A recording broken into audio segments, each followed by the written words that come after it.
1936 से ब्रह्मा कुमारीज एक बहुत बड़ा और एक सुंदर कार्य कर रहा है विमेन एम्पावरमेंट को लेकर। साथ ही मेरे मन में एक प्रश्न आ रहा है कि जो भी आपने इतने सारे सेवा केंद्रों के बारे में बताया, चाहे वो देश के हैं विदेश के,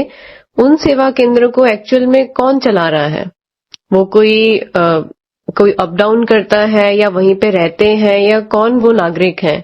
और अगर हमें भी उस ऑर्गेनाइजेशन में सर्व करने का मन है, उसमें सेवा करने का मन है, तो हम कैसे ज्वाइन कर सकते हैं? यहाँ पर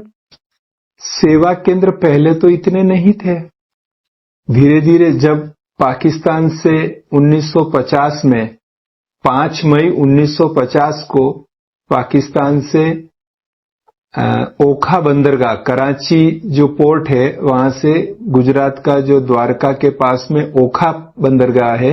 वहां तक 350 के करीब भाई बहनों का ग्रुप आया ब्रह्मा बाबा के साथ,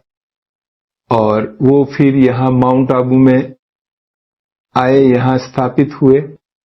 यहां उन्होंने अपना हेडक्वार्टर बनाया। उसके बाद लोगों के इनविटेशन पर अलग अलग शहरों में जाकर सेवाएं शुरू हुई, और आज भी वही प्रथा है कि अगर किसी को अपने यहां ये सेवाएं शुरू करनी है, कि भाई जैसे आपका एक टाउन है और उस टाउन में सेवाएं अभी ब्रह्मा कुमारीज की शाखा नहीं है, और आप चाहते हैं कि ये राजयोग का ज्ञान उनको भी मिले, तो वहां से जो इच्छुक 2, 5, 10 भाई बहनें जो भी होते हैं, तो वे वहां के कनेक्शन के मुख्य सेंटर, जो बड़ा सिटी है, वहां कांटेक्ट करते हैं कि हमें यहां पर हमको भी सेवाएं करानी है, भाई बहनें ये ज्ञान योग के इच्छुक हैं, तो आप हमारे टाउन में भी ये सेंटर चालू कीजिए। तो वो जो मुख्य सेंटर है,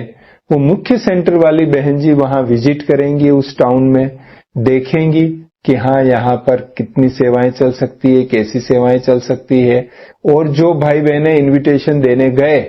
तो उनसे कह के कोई एक किराए का मकान या किसी का फ्री यूज का मकान, जैसे किसी का मकान खाली पड़ा है या 2-3 कमरे खाली हैं, हॉल खाली हैं, तो वो ऑफर करते हैं कि आप हमारे यहाँ सत्संग शुरू कर सकते हो। या खाली नहीं है तो वो जो 8-10 भाई बहने गए, वो कहते हैं कि हम किराया का मकान लेते हैं, हम आपस में मिलके किराया देंगे और आप यहाँ पर सेवाएं शुरू कीजिए। तो फिर वो सेवाएं शुरू की जाती है।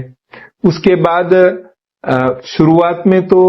मुख्य सेंटर से बहनें दिन में एक बार 2-3 घंटे के लिए आती हैं और वो कोर्स कराती हैं, मेडिटेशन कराती हैं, फिर चली जाती हैं।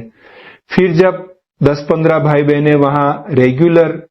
क्लास करना शुरू करते हैं, फिर उनकी इच्छा होती है कि हम सेवाओं को बढ़ाना चाहते हैं, तो आप दीदी को आप यहीं पर रखो, ऐसी उनकी इच्छा होती है। तब एक प्रॉपर मकान हो जिसमें रहने का कमरा हो, किचन हो,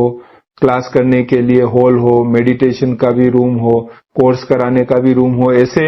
एक छोटा स्थान जो है वो किराए पर लिया जाता है या कोई सहयोग में ऑफर करता है तो वो लिया जाता है। फिर वहां बहनें रहना शुरू करती हैं,